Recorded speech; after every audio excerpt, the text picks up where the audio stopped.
बिस्मिल्लाहिर्रहमानिर्रहीम। अस्सलाम वालेकुम। मैं डॉक्टर गुफरान बाबर हूँ और आप देख रहे हैं मेरा यूट्यूब चैनल। आज का जो वीडियो है वो कोविड-19 के ऊपर ही है और इसमें हम दो स्टडीज़ को डिस्कस करेंगे जो कि पोस्टमार्टम फाइंडिंग्स के ऊपर है इन patients of covid disease.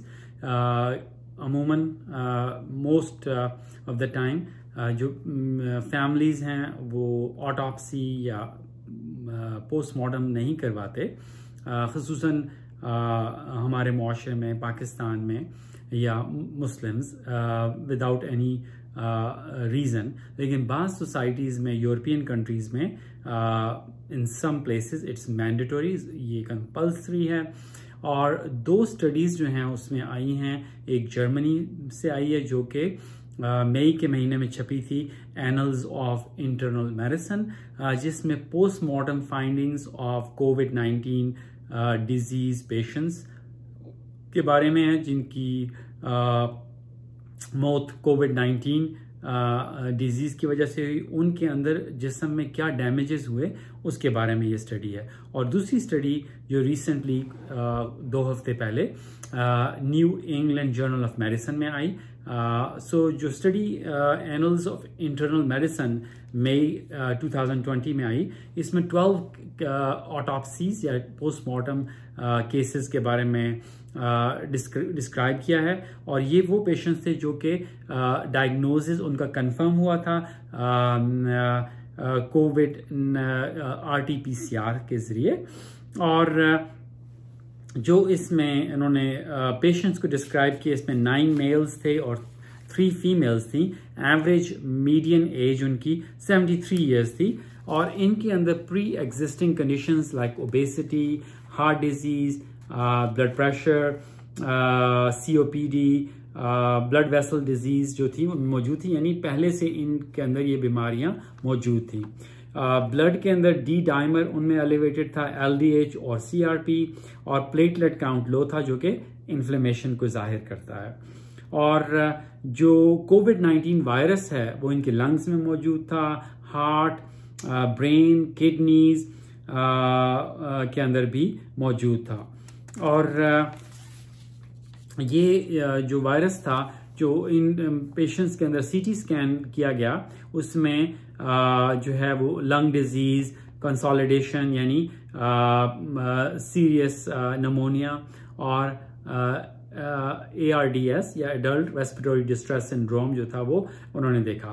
4 out of 12 यानी 12 में से 4 पोस्टमार्टम केसेस में उन्होंने देखा कि इनको पल्मोनरी एम्बोलिज्म हुआ, यानी ब्लड क्लॉट ऐसा बना जिसने पल्मोनरी वेसल्स जो हैं उनको ब्लॉक किया, जिसकी वजह से पल्मोनरी आर्टरी के अंदर ये एम्बोलिज्म यानी एक ब्लड क्लॉट हो जाए तो ब्लड जो है वो लंग्स की तरफ नहीं जाता। और दूसरी जगह जो 3 आउट ऑफ 12 को DVT भी था। 6 आउट ऑफ 9 के अंदर क्लॉट्स जो थे वो प्रोस्टेट की वेन्स में थे। 12 आउट ऑफ 12 जो थे तमाम केसेस में लंग्स के अंदर सीरियस डिजीज थी, जिसमें ARDS और स्पंज लाइक नमोनिया यानी sponge like appearance of lungs हो गई थी। और इंटेंस इन्फ्लेमेशन थी 8 आउट ऑफ 12 पेशेंट्स के अंदर। और इसके अलावा जो बाकी चीज़ उन्होंने देखी कि बहुत ज़्यादा लंग्स के अंदर साइटोकाइन रिलीज सिंड्रोम का एविडेंस था। वहाँ पे लिम्फोसाइट्स थे। उन हिस्टोलॉजी के ऊपर जब उन्होंने माइक्रोस्कोप के अंदर लंग की टिश्यू को देखा तो उन्होंने देखा कि वहाँ पे कुव्वत मुदाफ़ती सेल्स यानी लिम्फोसाइट्स जो कि वायरल इन्फेक्शन को जाहिर करते हैं। इसके अलावा CD4 और CD8 सेल्स, जिसकी वजह से ये सेल्स जो होते हैं वो लो होते हैं। एंडोथीलियल डैमेज था जो कि ब्लड वेसल्स थी एल्वियोलाई के अंदर, लंग्स के अंदर। और एक और चीज़, there was increase in anti phospholipid antibody. Anti phospholipid antibody अगर जाहिर हो, ज़्यादा हो, तो ये ट्रिगर करती है ब्लड क्लॉट्स को। तो ब्लड क्लॉट्स उनके अंदर इसलिए ज़्यादा बने थे। और इसमें अब ये रोल है कि इन पेशेंट्स को क्या ब्लड थिनर्स यानी हेपरिन, जो है जो खून को पतला करने वाली दवाई है या एस्प्रिन है वो दी जा सकती है या नहीं।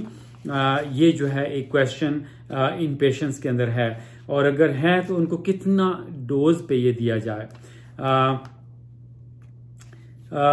इसके अलावा जो सीटी स्कैन हर एक के अंदर नहीं किए गए because CT scan has risk, क्योंकि सीटी स्कैन के जरिए जो आईवी कॉन्ट्रास्ट है उससे किडनी फेलियर होने का खतरा है, और इसलिए हर एक के अंदर सीटी स्कैन जो है वो नहीं किया जा सका।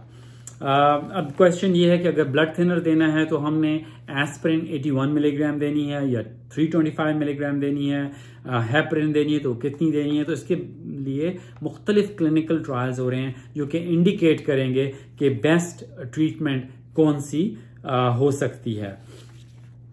इसके अलावा ये लोग जो थे ज़्यादा ओबीज थे, हैवी थे, हार्ट डिजीज थी, लंग डिजीज थी, पेरिफेरल वैस्कुलर डिजीज थी। तो इसका मतलब है कि अगर स्ट्रेस कम हो, गुड डाइट हो, लैक ऑफ अल्कोहलिज्म हो, तो पेशेंट्स का जो आउटकम है, जो उनकी डिजीज से रिकवरी है वो फास्ट होगी। विटामिन डी जो है वो इसमें ज़रूरी है, और विटामिन सी और डेक्सामेथासोन जो कि एंटी इन्फ्लेमेटरी है, इन डिजीज पेशेंट्स को दें तो मोर्टेलिटी का कम चांस है। रेमडेसिविर जो है वो भी एक एंटीवायरल डिजीज जो मोर्टेलिटी को कम की जाती है करती है। इसके अलावा जो सेकंड ट्रायल पोस्टमार्टम या ऑटोप्सी फाइंडिंग्स के ऊपर था वो new England Journal of medicine, जिसमें 18 पेशेंट्स थे। 14 आउट ऑफ 18 वर मैन, और मीडियन एज जो थी इनकी वो 62 ईयर्स थी।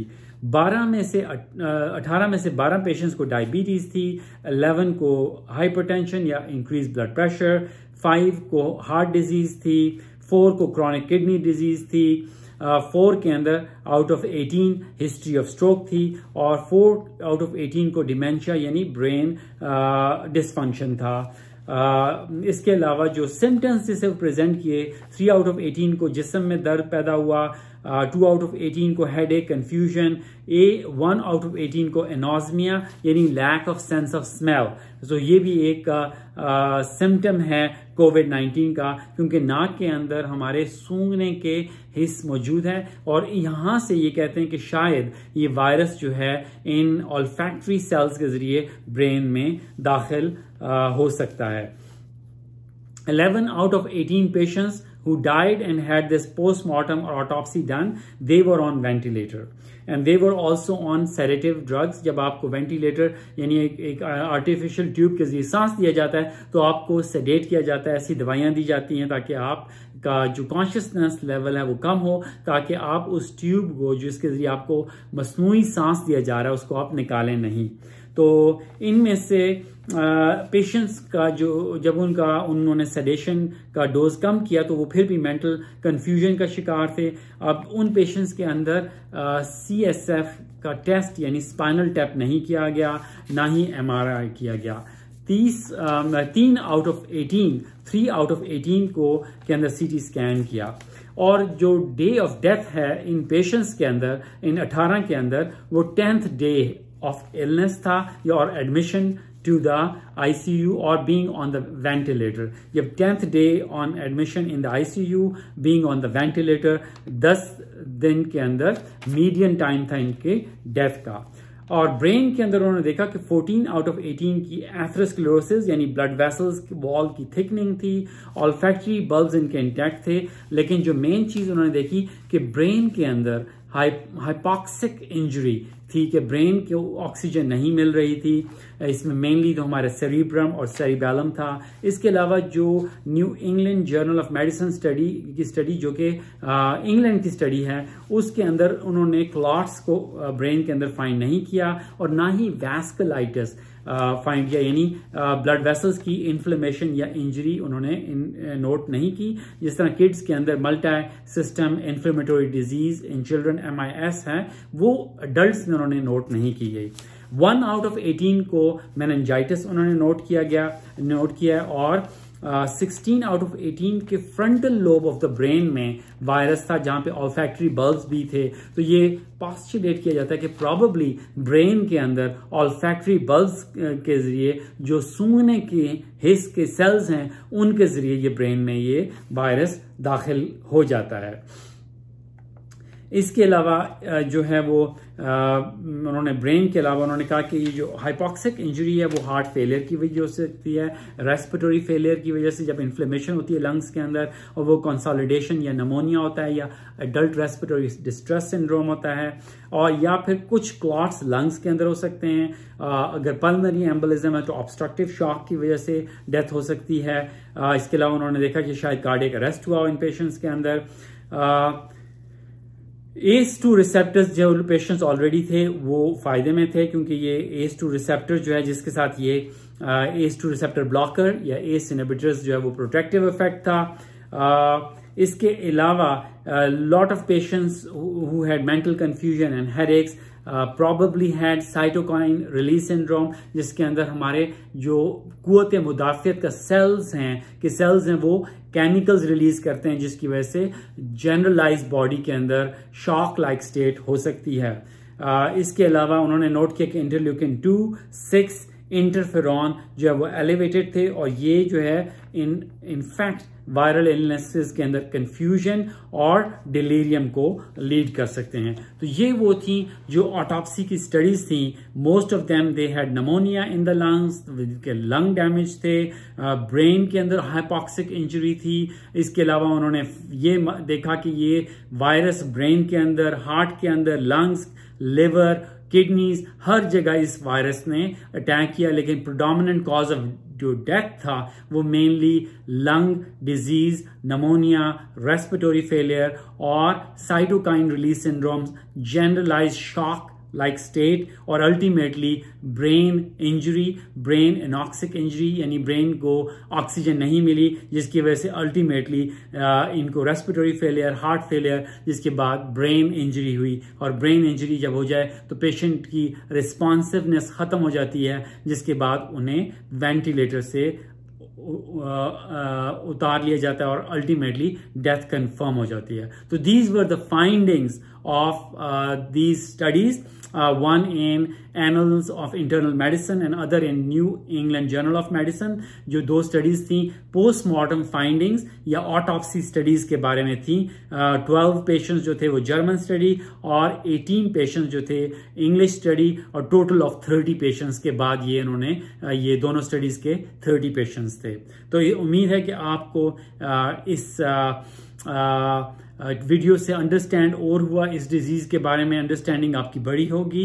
Please like this video, share with other people so that disease understanding in other people improves, ताकि वो भी इस डिजीज के बारे में जान सकें, उनको समझ सकें और अपनी मैनेजमेंट को इम्प्रूव कर सकें, कि वो फोकस करें रेस्पिरेटरी सपोर्ट पे, ऑक्सीजन पे, डेक्सामेथासोन, रेमडेसिविर जो है ट्रीटमेंट के लिए। और मेन स्टे है प्रिवेंशन, हाथ धोएं, सोशल डिस्टेंसिंग, मास्क पहने, और कोशिश करें कि जहां पे ज्यादा लोग हों वहां पे ना जाएं, क्योंकि वहां पे आपका वायरल जो एनकाउंटर होने का और इनहेल करने का ज्यादा चांस है, और वायरल लोड जितना ज्यादा होगा उतनी ज्यादा सीरियस डिजीज हो सकती है। अल्लाह ताला हम सब का हामी और नासिर हो, हम सब पे रहम करे, आमीन। अपनी दुआओं में याद रखिए और प्लीज मेरे चैनल को सब्सक्राइब करें। अल्लाह ताला आप सब पे रहम करे,